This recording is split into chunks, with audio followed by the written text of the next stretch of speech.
오늘 말씀 제목은 능히 막을 수 없는 그리스도인이라고 이렇게 잡은 것은 2절 말씀에 보면 이 유다인을 능히 막을 자가 없다라고 하는데 정말 저와 여러분들이 말씀대로 살아갈 때 우리를 능히 막을 자가 없다는 사실이라는 것이죠. 한편으로 이런 생각도 저는 들더라고요. 우리들을 능히 막을 자가 없다라는 것은 나를 막을 만한 요소들을 미리 제거한 자들이기 때문에 가능하지 않을까 싶으며 하나님의 도우심만을 구하는 자로 우리가 살기에 능히 막을 자가 없는 것이 아닐까 싶습니다. 그래서 오늘 말씀을 통해 능히 막을 수 없는 그리스도인이 되려면 어떻게 해야 될지 두 가지로 살펴볼 텐데요. 먼저 1, 2절 말씀이에요. 첫 번째로 능히 막을 수 없는 그리스도인은 모이기를 힘씁니다. 아달월 곧 12째 달 13일은 왕의 어명을 시행하게 된 날이라. 유다인의 대적들이 그들을 제거하기를 바랐더니 유다인이 도리어 자기들을 미워하는 자들을 제거하게 된 그날에 유다인들이 아하수에로 왕의 각 지방 각 읍에 모여 자기들을 해하고자 한 자를 죽이려고 하니 모든 민족이 그들을 두려워하여 능히 막을 자가 없고 라고 말씀해 주고 있어요. 1절에 보면요, 유다인들이 자신들의 대적을 진멸한 날짜가 나와 있어요.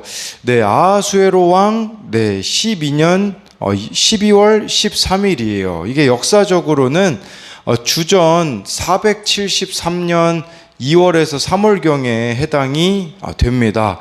그러니까 모르드게를 통해서 어제 말씀에 보면 그 새로운 조서가 내리잖아요.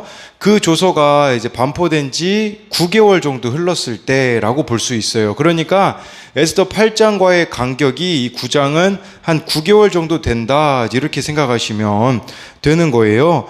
그러면서 여기 원래는 유대인들이 죽을 수 있는 그 날이었는데 반전이 펼쳐져 가지고 유다인들이 도리어 자기를 미워하는 자들을 제거하게 된 그날이라고 1절에 보면 나와 있어요. 이처럼 하나님은 역전의 하나님이다라는 걸 아셔야 됩니다. 우리의 상황과 환경을 역전시켜 주셨음을 1절을 통해서 볼 수가 있어요. 2절에 보니까요, 유다인들이요 각 지방 각 읍에 모여 자기들을 해하려고 한 자들을 죽이고자 모였다라고 합니다. 저는 이렇게 다가오더라고요. 대적들을 제거하기 위해서는 모여야 한다라는 사실이에요. 우리가 모여야 하는 곳은 어디겠습니까? 바로 교회 공동체라는 것이죠. 모여야 내 안에 있는 대적들을 제거할 수 있습니다. 지금 이걸 문자적으로 우리가 다른 사람을 죽이란 그런 의미가 아니잖아요. 우리들에게는 내 안에 있는 대적들 뭐가 있을까요? 자기애가 있죠. 자기를 너무 사랑하는 사람은요, 교회 공동체에 모이는 것을 소홀히 하게 됩니다. 그래서 교회 다니면서도 구역 모임에 속하지 않는다면 그것도 자기애 때문이라고도 볼 수가 있어요. 기억해야 되는 것은 그런 식의 신앙은 존재할 수 없다는 거예요. 그렇게 말하는 사람이 있어요. 온라인으로 그냥 설교만 들으면 되지. 그거는 코로나 때 얘기고요. 어쩔 수 없어서 그런 거 아니겠습니까? 지금도 그렇다면 우리가 그걸 생각해 봐야 돼요. 초대교회요, 로마 시대였잖아요. 그 사람들, 기독교인들 안 모이면요, 핍박 안 받았습니다. 근데 그들은 왜 핍박을 받아가면서까지도 모였겠습니까? 바로 주님이 명령하신 거기 때문이라는 거죠. 교회라는 이 공동체에 이렇게 함께 모여 함께 나누는 삶을 살아가야 된다라는 거겠죠. 또 우리의 대적은 뭐가 있을까요? 바로 사탄이라고 할 수 있어요. 나 혼자서 거룩한 삶을 살 수 없기에 우리가 지체들과 함께 모여야 돼요. 이렇게 모이다 보면요, 나의 연약함도 드러나고 죄인됨도 드러나고 이렇게 그러다 보면 이것을 고백하다 보면요, 나를 억누르는 죄가 힘을 잃는 은혜를 누릴 수가 있다라는 거예요. 2절에 보니까요, 후반절에 이렇게 나와 있어요. 모든 민족이 그들을 두려워하여 능히 막을 자가 없고 라고 말씀해 주고 있어요. 이것은 무슨 말일까요? 저와 여러분들이요, 세상에 두려움을 줄 수 있는 사람이 되어야 한다라고 볼 수 있어요. 어떻게 해야 우리가 세상 사람들에게 두려움을 줄 수 있을까요? 십자가 지는 방식으로 살면 됩니다. 예수님이 왜 십자가에서 죽으셨죠? 그것은 바로 이 세상과 정반대로 사셨기 때문이에요. 저와 여러분들이 십자가 지는 방식, 이 세상과 정반대로 산다는 게 무슨 말일까요? 말씀대로 살아가는 겁니다. 예, 말씀대로 살아가는 자들을 사람들은 두려워해요. 그 말씀대로 살았던 한 사람이 3, 4절에 보면 나오거든요. 각 지방 모든 지방관과 대신들과 총독들과 왕의 사물을 보는 자들이 모르드게를 두려워함으로 다 유다인을 도우니 모르드게가 왕궁에서 존귀하여 점점 창대하며 이 사람 모르드게의 명성이 각 지방에 퍼지더라. 모르드게가요 말씀대로 살았기 때문에 3절에 보니까 모든 지방관 대신들 총독들 왕의 시물을 보는 자들이 다 모르드게를 두려워했다라고 말씀해주고 있는 것이에요. 그러니까 말씀대로 살면요 세상 사람들이 두려워할 수밖에 없어요. 왜 그러냐? 사랑할 수 없는 사람들을 그리스도인들은 사랑해내기 때문이고 용서할 수 없는 사람을 용서해내기 때문이다라는 것이겠죠. 그러니까 그런 사람들을 보면서 세상 사람들은 어떻게 저렇게 살 수 있지 하며 두려움을 느낀다라는 거죠. 그 묵상간증 보면요 다른 건 필요 없어요. 이 내용에 보면 이분은 15살 때 어머니와 누나들은 알코올 중독자이신 아버지의 폭력을 피해 집을 나갔고요. 자신은 아버지와 둘이 살면서 아버지의 모든 혈기를 받아냈다고 합니다. 예, 2019년에 누나의 전도로 교회 다니게 됐는데 그런데 이제 공동체에 속해 말씀으로 양육받으면서 마음속 깊이 묻어둔 아버지와의 관계를 생각해 봤대요. 근데 아무리 말씀을 보고 아버지를 용서한다고 말해도 아버지가 진정으로 용서가 되지 않아서 괴로웠다고 해요. 그러자 하나님은 성령님을 통해 아버지를 진심으로 용서하고 아버지를 향한 미움을 회개하도록 기회를 주었다고 하잖아요. 이를 계기로 아버지에 대한 자신의 증오, 원망을 진멸하니 이제 아버지가요 그 전에는 미움의 대상이었는데 이제는 구원받아야 할 영혼으로 여겨졌다고 해요. 그래서 아버지가 나중에 교회에 등록하시고 교회 오신 날 이 아들에게 이렇게 얘기하셨대요. 너한테 해준 게 없어서 미안하다 했을 때 이 아들이 이렇게 고백해요. 아버지, 다른 건 다 필요 없어요. 미안해하지 않으셔도 돼요. 오히려 저에게 천국을 선물해 주셔서 감사해요. 제 소원은 우리 가족 모두 천국에서 다시 만나는 거예요 라고 말하면서 이전의 삶은요 지옥을 살았다고 이분이 고백하거든요. 아버지를 증오하고 미워하던 지옥을 살던 제게 하나님이 찾아와 성령의 도우심으로 아버지를 용서하게 하셨다고 하잖아요. 여러분 이런 삶이 결국은 세상을 두렵게 만드는 것이 아니겠습니까? 그래서 이것에 대한 적용 질문은요. 내가 죄를 대적하고자 힘써 모여야 하는 공동체는 어디입니까? 공동체로 모일 때 죄악의 결박이 끊어지는 은혜를 경험한 적이 있습니까? 두 번째는요, 말씀의 순종함으로 세상에 보여줄 수 있는 두려움은 무엇입니까? 두 번째로요, 능히 막을 수 없는 그리스도인은 회개합니다. 6절을 보면요, 유다인이 또 도성 수산에서 500명을 죽이고 진멸하고 유다인들이요, 이 도성수산에서 이 대적들을 500명을 죽였다라는 내용이 나오거든요. 근데 이 말씀만 보고서는 여러분들이 그런 생각이 들 수 있어요. 아, 그렇게까지 해야 됐나? 이거는 우리의 지금의 시선으로 보기 때문에 그렇다고 볼 수 있거든요. 여러분 원래 하만이 유대인들을 다 죽이려고 했거든요. 페르시아에 있는 유대인. 그 당시 페르시아의 유대인들이 몇만 명이었을까요? 찾아보니까 한 50만 명이었다고 하더라고요.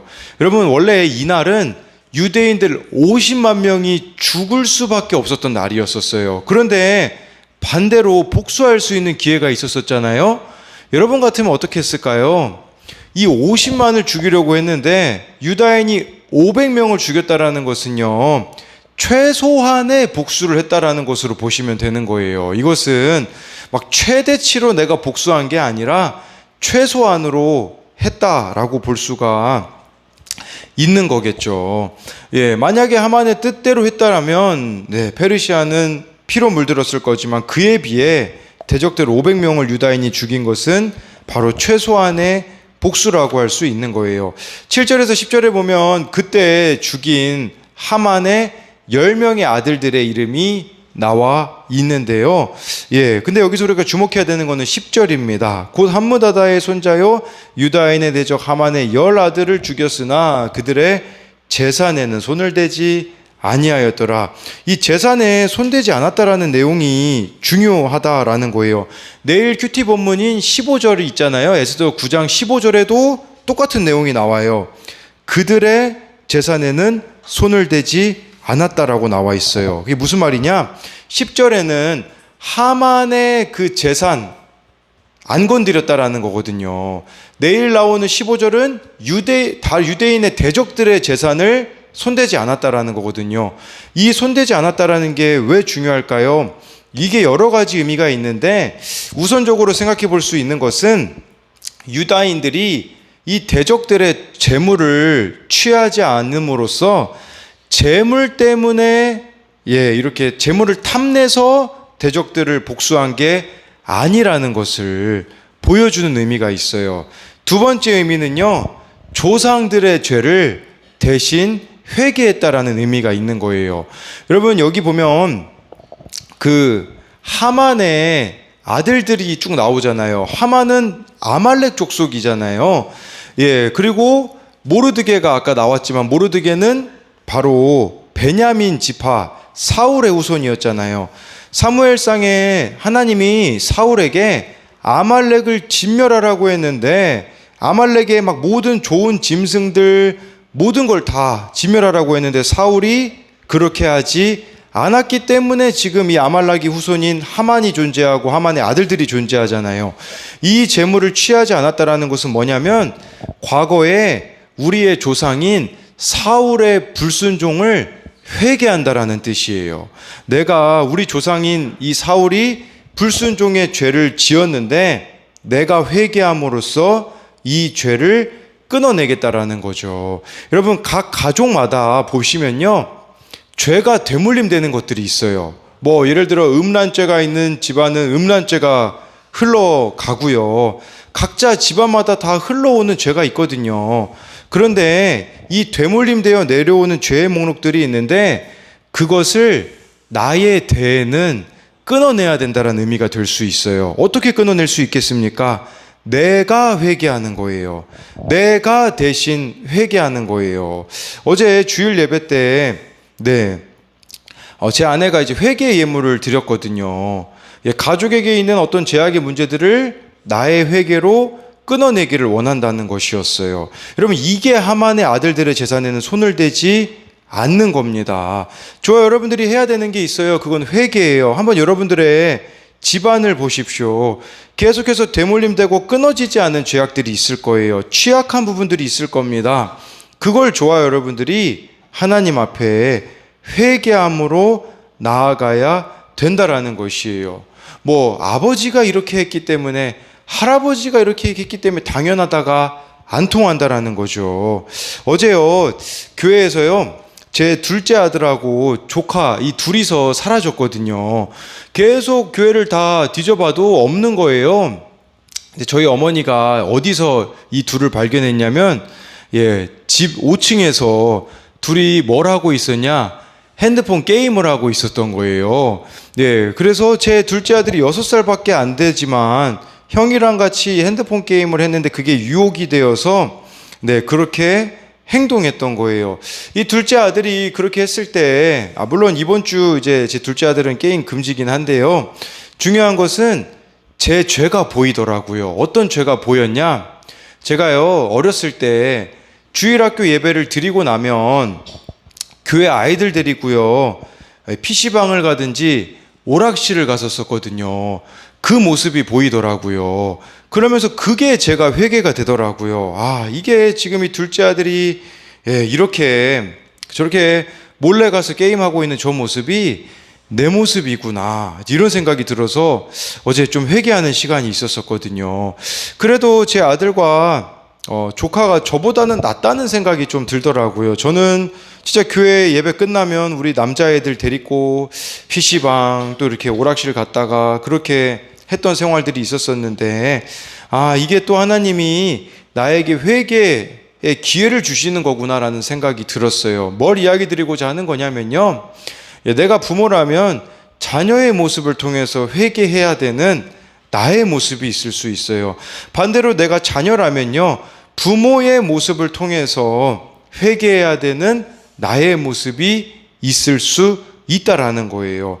이렇게 하나씩 죄를 드러내 주실 때에 저와 여러분들이요, 회개의 기회로 붙잡으셔야 된다라는 거예요. 근데 우리는 회개의 기회로 붙잡기보다는요, 혈기의 기회로 여기는 것 같아요. 그러다 보니까 그런 모습을 보면서 막 분노를 일으키고 왜 그러느냐 하는 듯이 마치 나는 안 그랬다라는 식의 태도를 취하거든요. 그런 태도를 취하는 게 아니라 그 모습을 드러내 주실 때 봐야 되는 나의 모습을 보고 회개할 때에 그 죄가 끊어지는 것이지, 네, 저와 여러분들이 다른 반응으로 나가서는 안 된다는 사실입니다. 그래서 이것에 대한 또 적용 질문은요, 우리 가정에 이어져 오고 있는 죄의 목록들은 무엇이 있습니까?